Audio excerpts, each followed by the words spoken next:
C'est un tournant historique pour le Mali.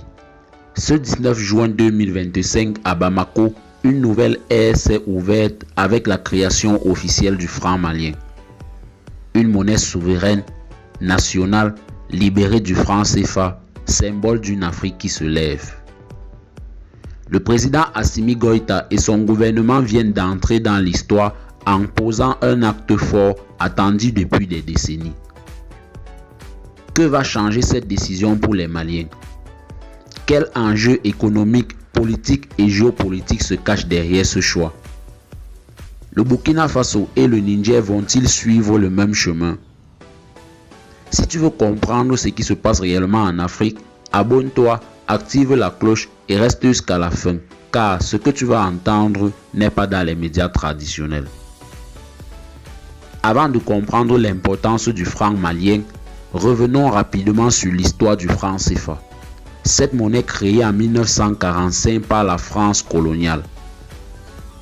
Utilisée par 14 pays africains, cette monnaie est contrôlée en partie par le Trésor français. Les pays utilisateurs doivent déposer 50% de leurs réserves de change à la Banque de France. Pour beaucoup, le franc CFA est un outil de domination postcoloniale. Et pendant longtemps, les critiques se sont multipliées.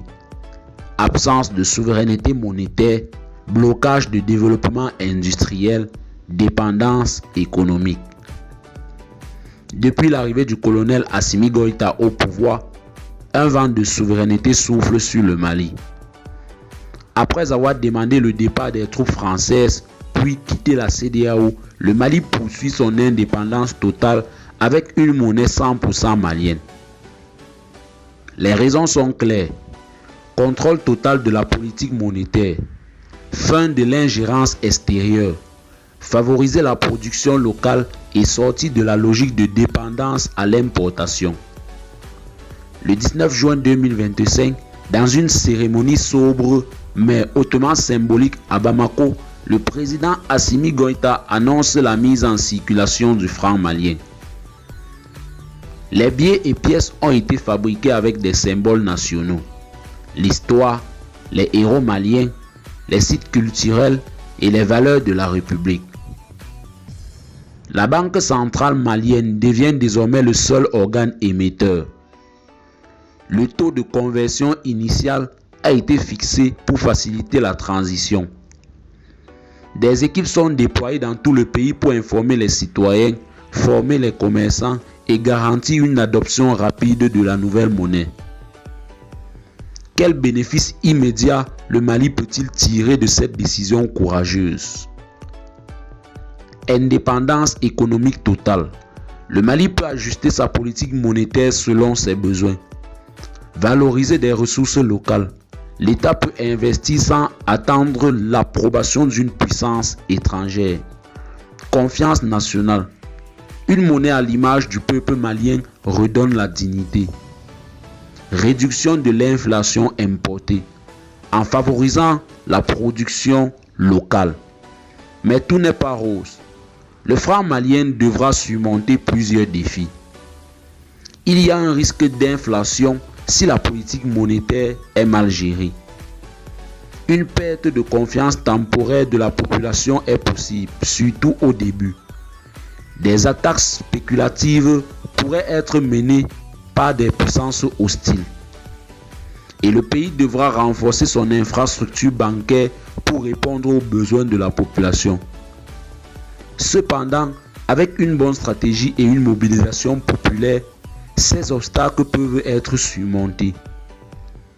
Ce lancement du franc malien n'est pas un événement isolé. Il s'inscrit dans un mouvement panafricaniste profond. Au Burkina Faso et au Niger, les dirigeants observent avec attention. Des experts parlent déjà d'une monnaie commune de l'Alliance des États du Sahel. Si le franc malien réussit, il pourrait inspirer d'autres pays à sortir du franc CFA et à créer leur propre monnaie. Au Mali, la population a massivement salué cette décision. Les réseaux sociaux explosent de joie et de fierté nationale. À l'international, certains pays d'Afrique francophone applaudissent. D'autres, en particulier la France, expriment leur inquiétude diplomatique. Mais une chose est sûre, le Mali ne recule pas. Le Mali a choisi son destin. Le franc malien n'est pas qu'un billet ou une pièce. Il est le symbole d'une Afrique libre, souveraine, consciente de son potentiel. Le combat continue car l'indépendance économique est aussi importante que l'indépendance politique. Et toi, que penses-tu du lancement du franc CFA? Est-ce un exemple à suivre pour les autres pays d'Afrique? Dis-le en commentaire. Abonne-toi à Tempête de l'info pour ne rien manquer de cette révolution silencieuse qui est en marche au Sahel. Ensemble, réveillons les consciences africaines.